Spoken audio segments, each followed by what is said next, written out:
There's no such thing as failure. And you may be wondering, what is this guy talking about? He's crazy. People fail all the time. A lot of people fail at a lot of different things. Now, while it may be true that we all don't achieve our goals when we want to, and we all don't have success, doesn't mean failure is a real thing. It's just something to make you feel bad about yourself that your friends and family and other people tell you, and even yourself. You tell yourself that you're a failure.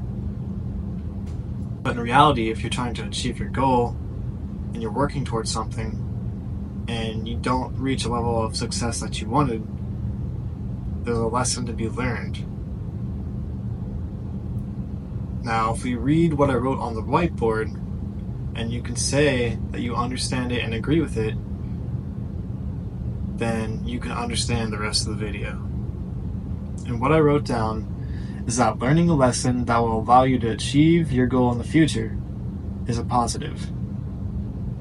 If you can agree with this fact right here, you can agree that there's no such thing as failure.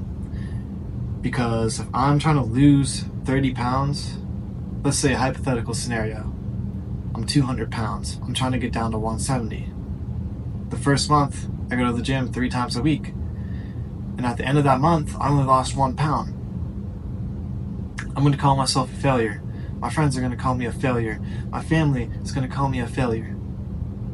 You know, you told them you're going to the gym, you're losing weight, and you haven't lost nothing. You lost 1 pound.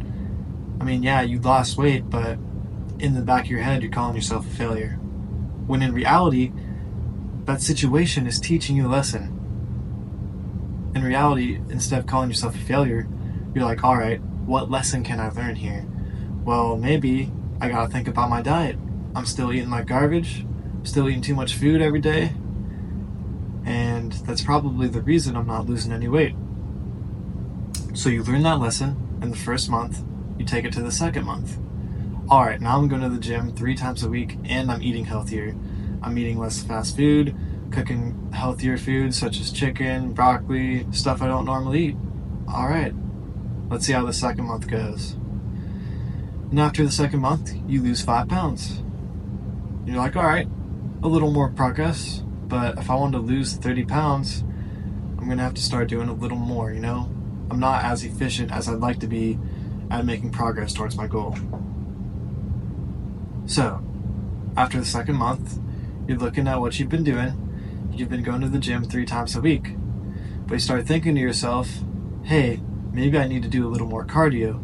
Maybe I need to go to the gym 4 or 5 times a week. You take that little lesson you learned. Instead of calling yourself a failure, you're learning a lesson, and you're applying it to the next month. So the third month, I'm going 5 times a week, doing more cardio, eating healthier, and guess what? I lost 10 pounds that month. This is an amazing rate because I'm already halfway to my goal of losing 30 pounds. Another month or 2, I'll have achieved it. But if I would have called myself a failure within that first month when I only lost 1 pound, I wouldn't have kept going. I would have saw no point to keep going. My friends would have called me a failure. My family would have called me a failure. When in reality, I didn't fail at anything. All I did was try to achieve my goal and learn a lesson that allowed me to try to achieve it again, and learned another lesson that allowed me to try to achieve it again. And you keep learning those lessons until you actually achieve the goal. So never call yourself a failure. Failure does not exist.